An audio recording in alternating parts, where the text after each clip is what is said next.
Good morning again. Good morning.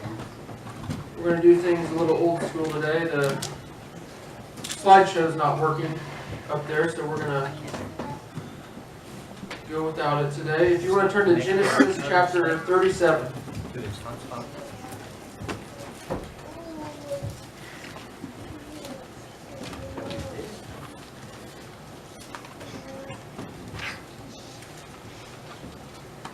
So we're going to be in Genesis chapter 37 today, and we're going to be going on with our Spirit-Fed sermon series, and we're going to be talking about being set free from comparison and complaining today. And I really think it'll be some good material that you can apply into your life, and that's what church should be. It shouldn't be just a bunch of facts. It should just be life applicable information. It should be just like a history lesson. It should be life applicable, where we can take it and apply it into our lives. Genesis chapter 37. We're going to start in verse 1 and read to verse 11. So Jacob settled again in the land of Canaan, where his father had lived as a foreigner. This is the account of Jacob and his family. When Joseph was 17 years old, he often tended his father's flocks. He worked for his half-brothers, the sons of his father's wives, Bilhah and Zilpah. But Joseph reported to his father some of the bad things his brothers were doing. Jacob loved Joseph more than any of his other children, because Joseph had been born to him in his old age. So one day, Jacob had a special gift made for Joseph, a beautiful robe. But his brothers hated Joseph because their father loved him more than the rest of them. They couldn't say a kind word to him. One night Joseph had a dream, and when he told his brothers about it, they hated him more than ever. Listen to this dream, he said. We were out in the field, tying up bundles of grain. Suddenly my bundle stood up, and your bundles are all gathered around and bowed low before mine. His brothers responded, so you think you will be our king, do you? Do you actually think you will reign over us? And they hated him, all the more because of his dreams and the way he talked about them. Soon Joseph had another dream, and again he told his brothers about it. Listen, I have had another dream, he said. The sun, moon, and 11 stars bowed low before me. This time he told the dream to his father, as well as to his brothers. But his father scolded him. What kind of dream is that? He asked. Will your mother and I, your brothers, actually come and bow to the ground before you? But while his brothers were jealous of Joseph, his father wondered what the dreams meant. Bow your heads with me. Jesus, we come to you and we thank you for your word, and as we can lay this foundation of what you're building with this message today that you've given me, help us to have an encounter with you today, Jesus. Help us to just take this word and just lock it in our hearts and minds for eternity. Help us to apply it to our life in the areas that you want us to grow and to become who you've called us to be. Help us to learn from this message and spread it to others. Help us to just come with an open heart and an open mind, and help us to humble ourselves before you. And we thank you and we praise you for this day that you've made. In Jesus' name, amen. So I've laid the foundation about Joseph for a couple weeks. The Lord's led me to Joseph, and in this story we're going to talk about Joseph and his father Jacob, and he had these half-brothers. And so, as you just saw me and heard the message, there's a little competition going around here. It's between Joseph and his half-brothers. So, with competition, there's rivalry, there's envy, there's jealousy. Have you guys ever, you guys watch TV sometimes, and you see the Cardinals and the Cubs.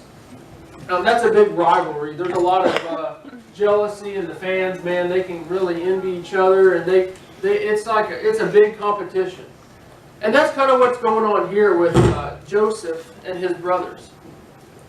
They envy Joseph because Joseph was the firstborn of Jacob. And it says right here, and we'll read the King James Version. It says, "These are the generations of Jacob. Joseph, being 17 years old, was feeding the flock with his brethren, and the lad was with the sons of Bilhah and with the sons of Zilpah, his father's wives. And Joseph brought into his father their evil report. Now Israel loved Joseph more than all his children, because he was the son of his old age, and he made him a coat of many colors." So Joseph was the father's favorite. The brothers knew that Joseph was the favorite. And Joseph received a coat of many colors, and the brothers didn't like that. So they already were envy and jealous towards him because of the favor and the blessing that God had upon him.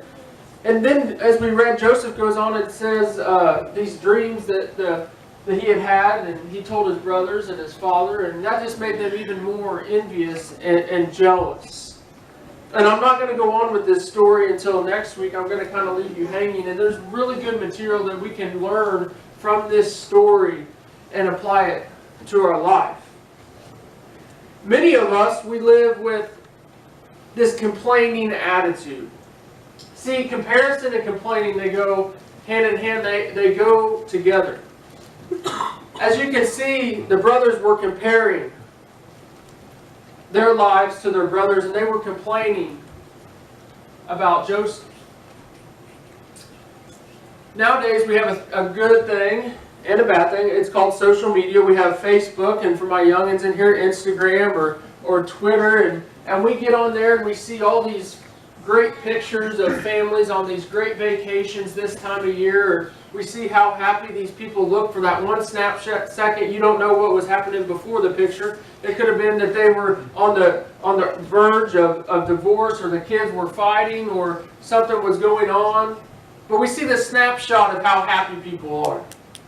How we can sometimes fake it for just a little bit. But yet we scroll through Facebook and Instagram, and we see all these things, or we get on TV and we see all these celebrities, or see how happy these people look when we don't really know the backstory. We compare our lives to them. Many people get stuck in a comparison. Well, when I get this amount of money, or when I can achieve this worldly view, then I'll really be doing well, and I'll be happy then.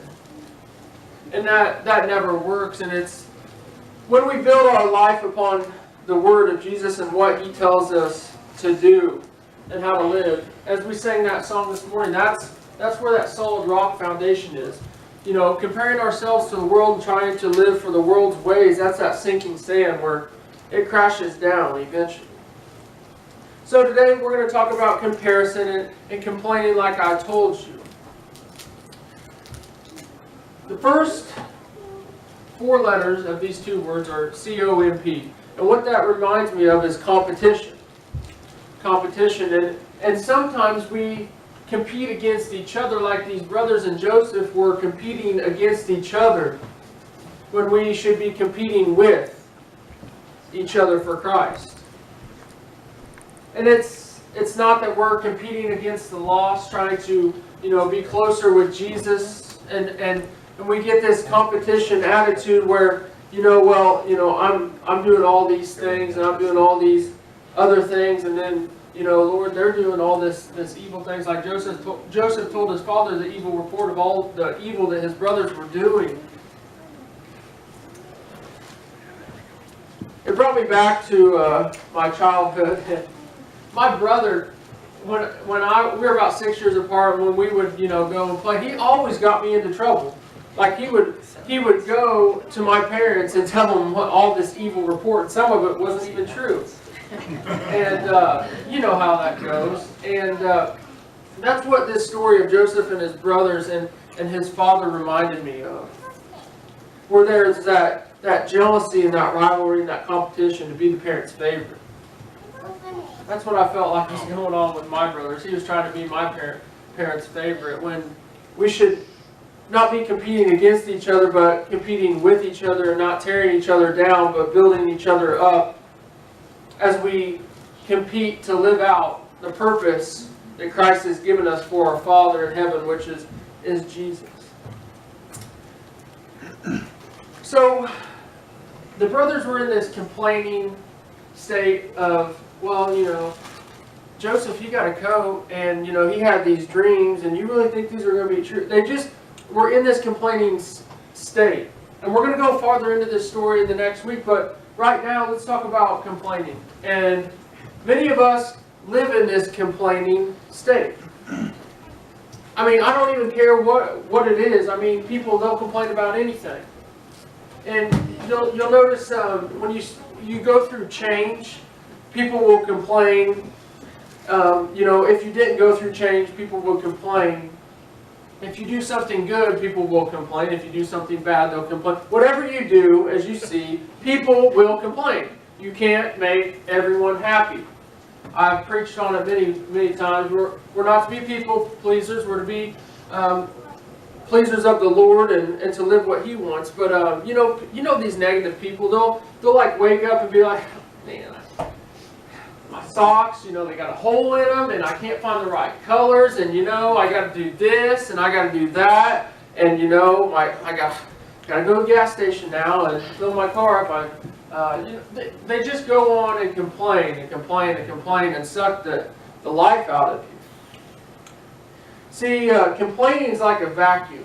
It'll suck the joy right out of your heart and your mind and your soul, and it'll also be like a vacuum, and the complaining will suck the joy out of the people around you. And we read that verse in the Bible. It says, the Lord tells us that the world hated Him first, so expect to be hated. But many times, maybe the reason that we're hated is not just because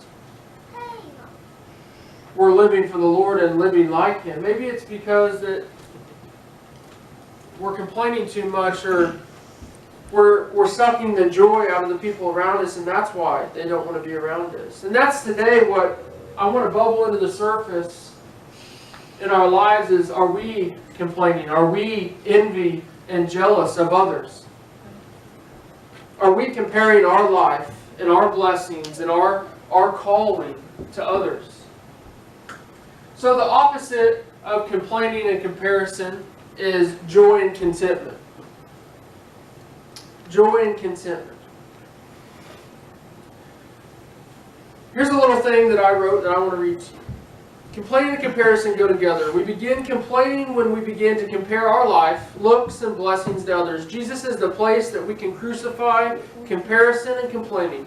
Jesus offers the biggest blessing we will ever receive in our life, and that is His salvation. Salvation through Jesus alone is the only way to heaven. Joy and contentment is the opposite of complaint and comparison. So, where does our source of our joy? How can we crucify this comparison and this complaining? The source of crucifying our complaining attitude, our negative attitude that nobody wants to be around, is at the cross, is at Jesus' feet, and that's where we can realize that all that we need, we have. We may want other things, but what if we focused on all that we had? We had breath in our lungs to wake up this morning. The Lord, He'll provide a shelter for you. We're able to walk. I mean, focusing on all the good things and all the needs that are already met by Jesus can take you out of that complaining state and put you in a joyful, contentment state. And when you quit comparing your life and your looks and your blessings to others, it'll set you free and take a weight off you, and you'll be able to have that rest and that peace that Jesus is blessing you and all the blessings that you already have. Everybody's blessed in many different ways. But when we're comparing, we'll become envious and jealous. I went on to write here, it says, complaining and comparison is like a vacuum, which I already told you, that sucks the joy out of our hearts. Jesus has blessed everyone and blessed us all differently. So don't compare your blessings to other people's blessings. Counting your blessings is where the joy of Jesus begins to flood your heart. Remember the song we sang, Count Your Many Blessings, See What God Hath, you know that song? Well, when we begin to count our blessings and not count other people's blessings, that's when we'll realize that our life is worth it and that our life is blessed. When we begin to count our blessings, not other people's blessings. It says, Jesus has blessed you today with breath in your lungs, a heartbeat, love, and another day to live for Him today. What attitude will you choose as we leave here? Jesus has created you beautifully and wonderfully made. Jesus has you right where He wants you. Jesus is with you and goes before you. Jesus is fighting your battles. You are not alone. Go ahead and turn to Proverbs 10:28.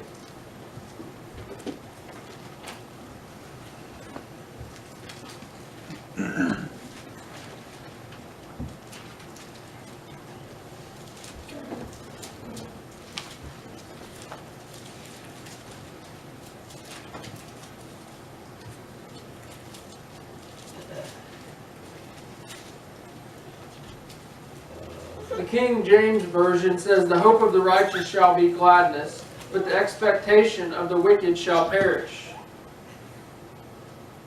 The NIV version says, the prospect of the righteous is joy, but the hopes of the wicked come to nothing.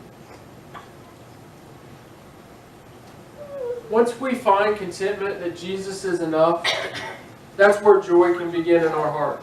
When we begin to count how blessed we are, not how blessed other people are, that we're not blessed that way, when we quit doing that, that's where joy begins. When we realize that our hope is not in the things and the collections and the material things of this world, but our hope is to live for the Lord and to have an opportunity to serve Him and do those good deeds like we talked about in the communion. And our hope is in the next life, to come in heaven for eternity, for forever and ever with Jesus. How many things in our life do we do that is a temporary success versus an eternal success? And in Sunday school we talked about how we will all be judged on our basically, if our name is in the book of life, if our name is in there, for the believers and the unbelievers, we will be judged. And all who believe will have their name in the book of life. But our works will be judged as well as Christians. Our works will be looked over with Jesus. Will your page be blank or will it be full of rewards? Sometimes we spend too much time trying to get temporary things versus eternal things. We compare our lives to others and what other people want and waste time on temporary things. And instead of embracing the joy that Jesus offers, we spend too much time complaining of what we don't have.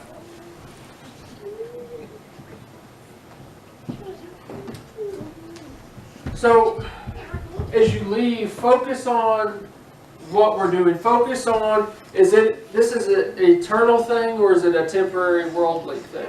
And that will really help you with time management.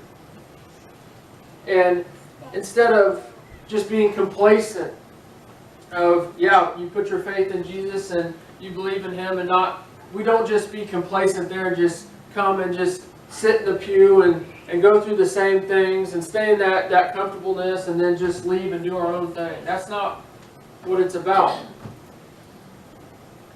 We come to these pews here in church to not get comfortable, but to get uncomfortable.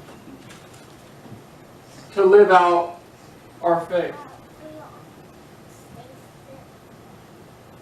We come to these pews in church to be fed with what Jesus is saying to us, so we can come running out of here not running literally, but on fire, leaving here, challenged, uncomfortable, to go and serve the Lord.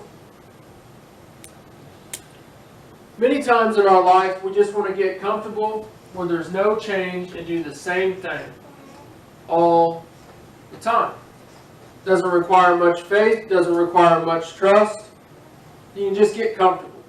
Get in that same routine and do the same thing over and over and over. And when you do the same thing over and over and over, and there's no growth, if you keep doing the same thing over and over and over, are you going to get any growth? No. Now, if you're doing things and you're growing and you're uncomfortable, and you keep doing those same things over and over and over that you're already experiencing growth, yeah, you'll keep growing. But what the Lord calls us to do is to stay uncomfortable and vulnerable for what He wants us to do. And sometimes our plans and our ways don't always line up with His ways and what He wants us to do. A prayer I pray is, Lord, help my will to become Your will, and for what I think is my way to become Your way. We sometimes can block the calling of what Jesus wants us to do with our comfort. I really do think that just being comfortable, it goes with a lack of faith. And when we choose to just be comfortable and complacent, that's just a dangerous place to be as a Christian. And that's not a place that I want to be.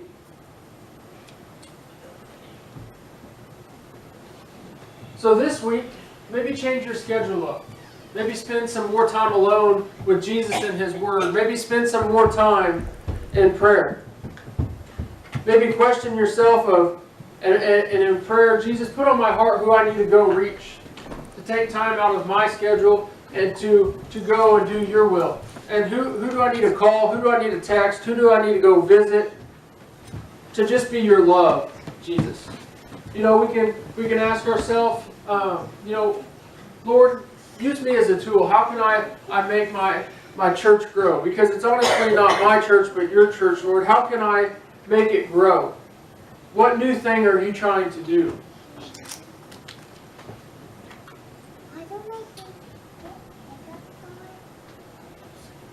So, at the feet of Jesus, we can crucify the complaining. We can crucify the comfort. The Lord, yes, is our comfort in times of trouble. He's our comfort when we're hurting, but He doesn't want us to just be comfortable and have no growth or no good deeds with our faith.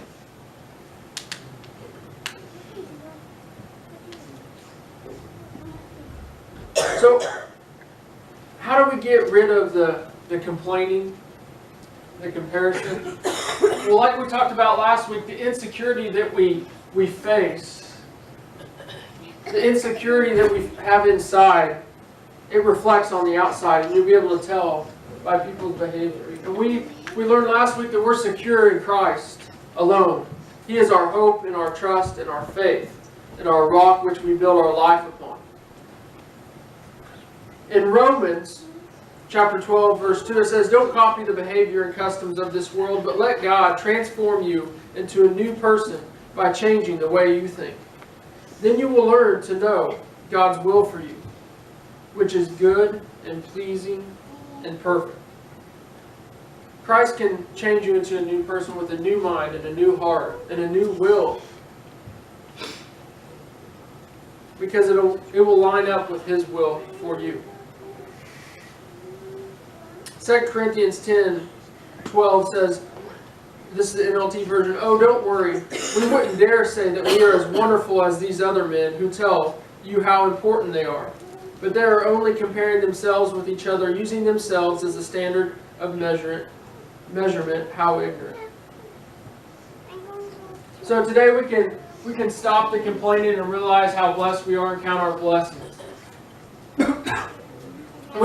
We we can stop the comparison and realize that our lives are different than others, and we're blessed in the way that we need to be in God's eyes. And we can crucify that living comfortable faith where it takes no faith and be uncomfortable and want to grow the church and to grow in our relationship with Jesus.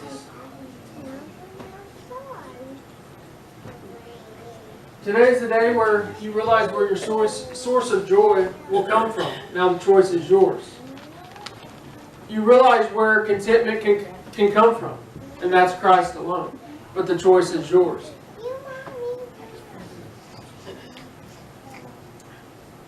A lot to think about in this message, in this example, and it's going to get even deeper as we go into this story of Joseph with his father Jacob and his brothers. It's going to get good, but Jesus is calling today. He's challenging you to crucify some complaining, some comfortable, some comparison, so you can embrace His joy and His contentment. Bow your heads with me. Jesus, we come to you and we thank you for this day. We thank you for this word. We're excited for this journey that you're going and taking us on and learning from Joseph and Jacob and his brothers. Help us to apply this to our life. Help us to not just hear it and forget about it. Help us to really put it into play in our lives. I ask that, you keep us uncomfortable, Lord, so we can grow and become who you've called us to be. Help us to not just seek comfort and being comfortable. But in the uncomfortable, you'll grow our faith and our trust in you and showing us who's in charge of our life and in the whole universe. As we sing this last song, let us sing our hearts and souls and minds out to you, Jesus, thanking you and giving you praise for all you've done.